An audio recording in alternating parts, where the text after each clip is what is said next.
when finding the midpoint of 2 points, so on this graph we've got A and B, the midpoint is exactly in the middle on this line. Looking at this picture, we can see that it's around about here, but we want to find how we exactly locate this position in the middle. If we look at the x values, so here, remember x is first, y is second, so this is the x value of 1, and this is an x value of 4.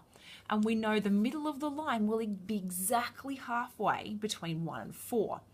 To find that, we can average 1 and 4. Remember, average is to add them together and divide how many there are. So 1 plus 4 gives me 5, divided by 2 gives me 2.5. So you can see that sitting exactly above 2.5 here. Looking at my y values, I've got a y value of 1. Remember, y is the second value in the coordinates. And here is a y value of 3. So halfway between 1 and 3, don't really need to work out the average that time. We can see it pretty obviously. Halfway between 1 and 3 is 2. So I have a y value of 2. So my midpoint, which is represented by a capital M, is the point 2.5 for my x value and 2 for my y value. So that's great if I've got a graph and some nice easy numbers. But what happens if I just give you 2 points and we don't want to take the time of drawing up our big graph? Let's look at an example like that. So let's say my 2 points are, let's say 8, and my other point can be the point 7, 20. Now I don't want to draw this graph up, but I want to find what point would be exactly halfway between these two, the midpoint. Remember, we're going to use the capital M to represent midpoint.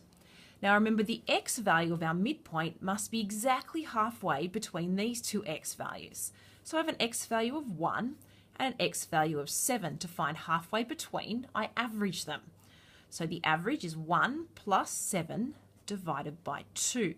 Now 1 plus 7 is 8, divided by 2 gives me an x value of 4.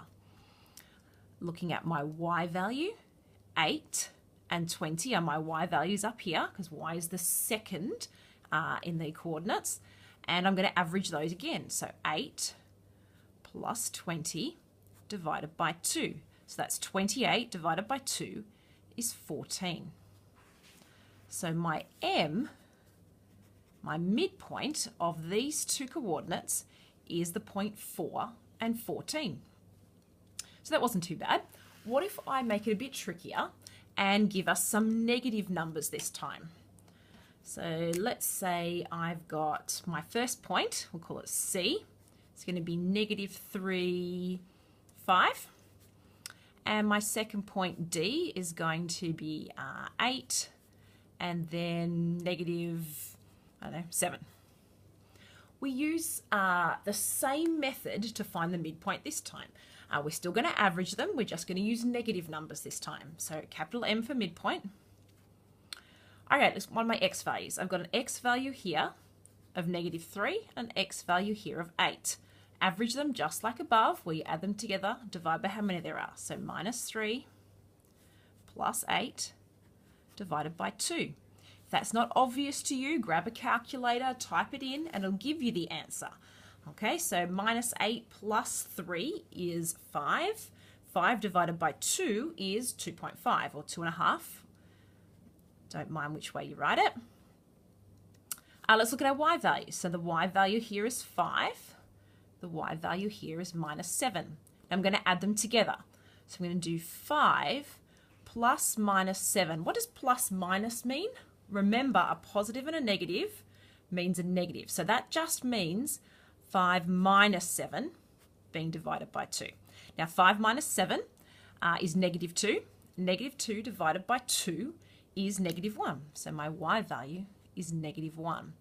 So my midpoint for these 2 points is the point 2.5, -1. And that's it.